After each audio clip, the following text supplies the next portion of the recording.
They are huge, they're so good on gas, and all the grandmas will love you if you drive a Buick Roadmaster. Hi, and welcome to Pomeroy's Garage. Today in this video, I want to tell you about why my 1995 Buick Roadmaster sedan is one of the most underappreciated, undervalued, and best bang for your buck cars you can buy in today's market. Now, I bought this car in 2024 in November. My dad and I road tripped all the way down to SEMA in Las Vegas in my 2003 Mercury Grand Marquis, and then we wanted to drive something back. We were looking at Fox body Mustangs, F-body Camaros, but ended up landing on this Roadmaster. And the reason being is because the price was great, the condition of the car was good, and it ran amazingly. And that's basically why we bought it.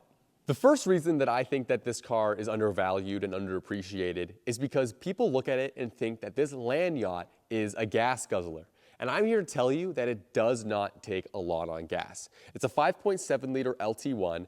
I own a lot of LT1s, as you can see, and this car does amazing on gas. And to prove it to you, we'll get in here and I'll show you what I'm at tank-wise. So I'm at a quarter of a tank, just over a quarter of a tank. And I've driven 671 miles. Now, some of you guys will not believe that, okay? I'm here to tell you that it is very, very true. I swear to you that I'm not lying. I mean, this car does have like an 80-liter tank. So if you're on the highway with good fuel mileage, you are gonna get around that. But this is a land yacht. People think that it takes a lot of gas. It doesn't. It really doesn't. So when I saw this car, I saw that it was for sale for 2 years on Facebook Marketplace. And if you're an avid Facebook Marketplace user, you know that means two things. Either the product is crap, or the person who's selling it is an absolute asshole. And both were not true for this car. Now, being in Arizona, there's a lot of rust-free cars. I mean, they don't rust at all in Arizona, right? Only surface rust and patina, and everyone wants that kind of rust. They don't want the rust that's in Ontario with salt and rot and all that. So we were like, okay, maybe there's just a lot of Roadmasters for sale. We looked up, there was like 3 Roadmasters for sale, all for around the same price in the same area. So we're like, okay, that's weird that this car has not sold yet in 2 years. We got there, the car ran, drove, everything worked, the AC worked, the windows worked, the power steering worked, everything worked on this car, which we were like, okay, why hasn't this thing sold yet, right? And it came to be that the guy that was selling the car was the son, and the parents lived about 3 hours the other way. And no one wanted to go sign the ownership, you know, no one wanted to go get the bill of sale. So basically, the car was in limbo because the owners, the actual owners, wouldn't come down to do the 3-hour drive to sign the piece of paper. That was basically it. And we were on our road trip going back in that exact same way, 3 hours that way. So we said, okay, we'll just go buy the car. We'll drive the ownership over to the real owners and they'll sign it for us. Boom, bang, boom, you're done.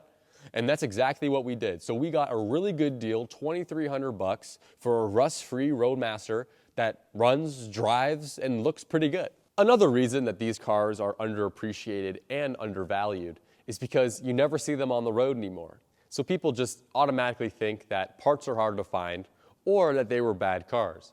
And that's simply not true. I mean, you have to know where to look for the parts. You got to go on Facebook Marketplace, you got to go on eBay, you got to join Facebook groups for these cars, you know, where enthusiasts come together and they share their hoard, they sell parts, and people, you know, love these cars. I'm in an amazing position where my dad collected hundreds of these cars back in the day and had a place to store them. So what he would do is he'd buy these cars, he'd part them out, or he'd drive them and sell them and yada, yada, yada. But along the 30-year span of doing that, there has been thousands and thousands of parts. And a lot of those have went out to people like you watching this video, you know, that love these cars and need parts. So I mean, I've sold a bunch of parts that are on cars in Arizona, Texas, Florida, and even near me, enthusiasts love these cars, and I've sold a bunch. And just helping these cars go on because I love them, and I have the means to help people. So, I mean, that's really awesome. But you gotta find people like that. There's people like that everywhere. I mean, all of my friends would give an arm and a leg to someone to help them. I mean, they've helped me a bunch, and you know, we're helping them, and it's a lot of fun. So the community is really great. The parts aren't hard to find. You just gotta find the people that have the cars. And that's not hard to do. Join Facebook groups, check eBay, check Facebook Marketplace. And on the topic of parts, I'll just go show you what I have right now, and so you can kind of see where I'm coming from.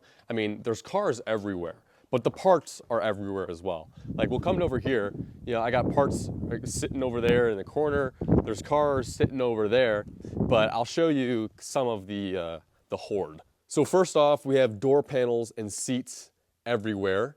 There's lower dashes, there's more seats there, there's a couple of grills, a grill right there, more tires.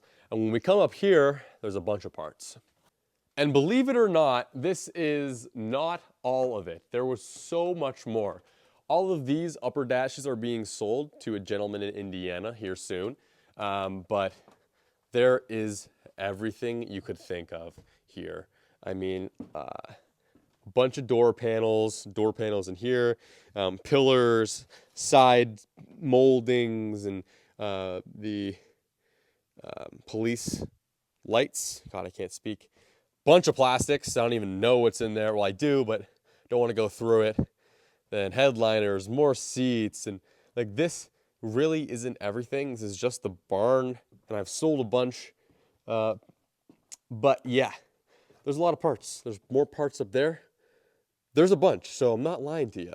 I think that the Roadmaster is also pretty underappreciated because everybody wants a Caprice or Impala. I mean, everyone wants the Impala SS, and some people turn their Caprices into an Impala SS. But no one cares about the Roadmaster, unless it's a wagon. But no one cares about the sedan. And that's why I think it's pretty underappreciated, because underneath, it's the exact same car.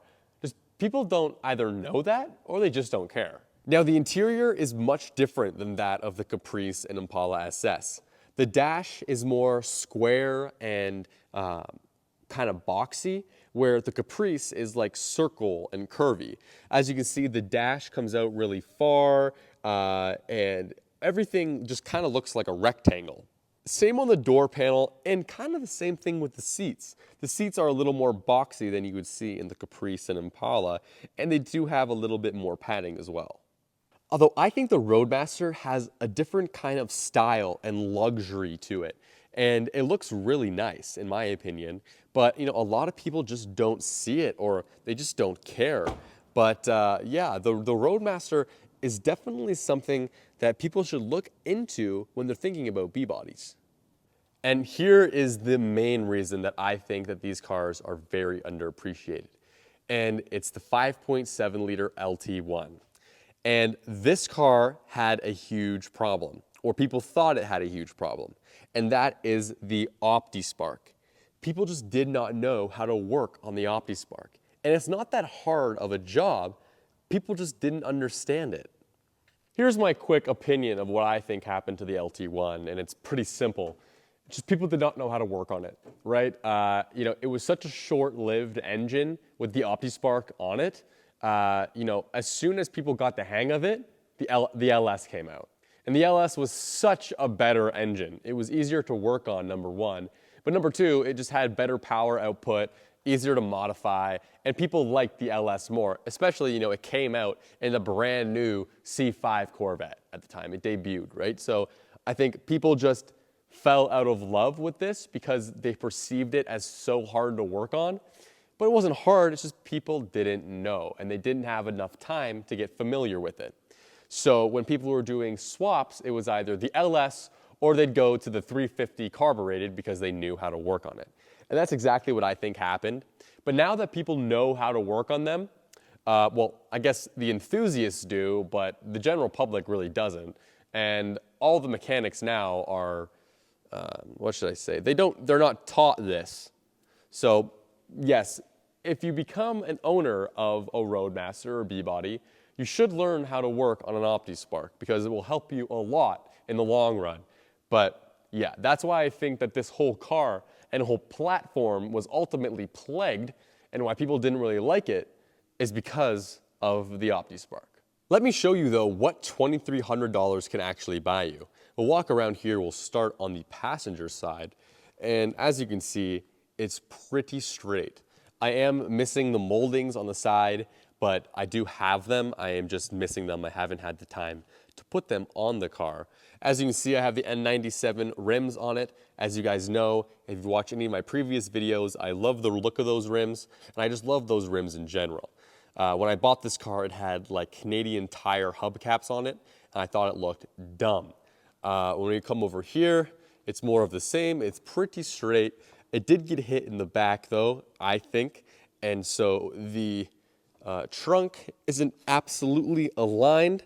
You can kind of see that fraying right there.